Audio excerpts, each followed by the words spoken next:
Step outside and look at a single patch of dirt. It looks quiet, but look closer, past the blades of grass and down into the soil, and you'll find a crowded, active neighborhood of insects and microscopic organisms.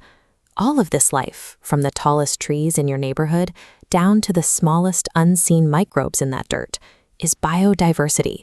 It is the total variety of every living thing on Earth. Biodiversity functions as a series of constant interactions.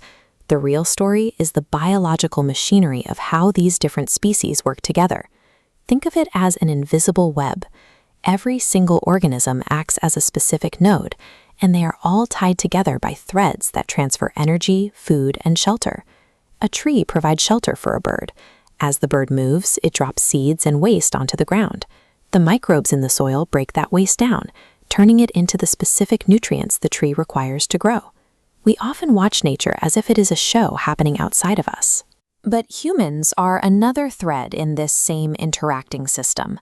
This microscopic maintenance work happens everywhere, creating a layer of stability that we live on top of. This web is not spread evenly.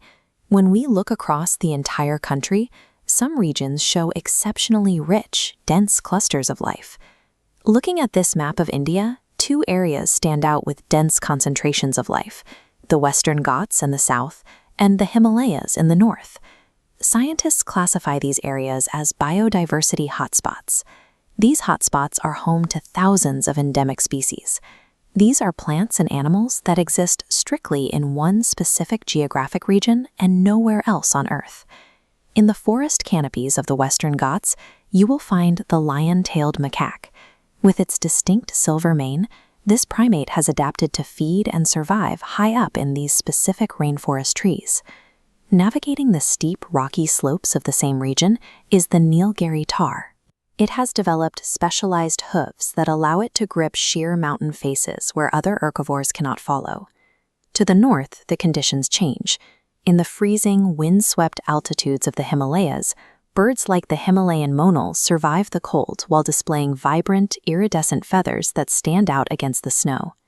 Because these endemic animals exist exclusively in these isolated pockets, their threads in the web are incredibly valuable.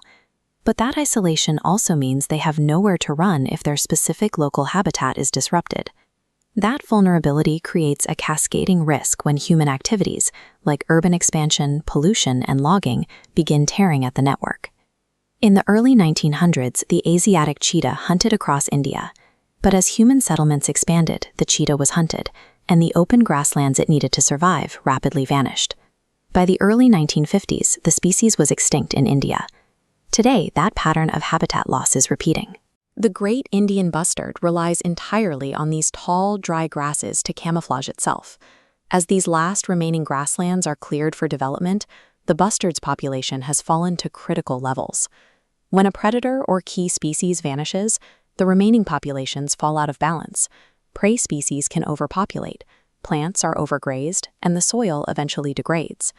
Pulling a single thread doesn't just eliminate one animal, it physically weakens the entire ecosystem architecture that we rely on for food and clean water. We also have the power to repair these networks. Through deliberate, scientifically backed actions, we can act as the web's greatest defenders. In 1973, the government launched Project Tiger to pull the Bengal tiger back from the absolute brink of extinction. By creating strictly protected forest reserves, the population stabilized and began to grow. Restoration efforts are now even more ambitious. In 2022, the Cheetah Reintroduction Project began relocating radio-collared African cheetahs into the Kuno National Park to restore the top predator balance in the grasslands. These measurable results prove that active conservation can retie the broken threads of a degraded habitat and reverse historical damage. This practice of protecting biodiversity is deeply rooted in ancient Indian history. Across the country, you will find thousands of sacred groves. These community-protected forest patches are maintained through indigenous reverence. Cutting trees or harming wildlife in these areas is strictly forbidden. This traditional respect has acted as a scientific shield. For centuries, these groves have remained undisturbed, preserving reservoirs of medicinal plants and endemic wildlife that have disappeared elsewhere. Environmental stewardship starts by simply respecting the life right in front of you, the plants, the insects, and the microscopic organisms in your own backyard. Understanding our place in the web of life transforms us from passive observers into essential guardians of the planet's future.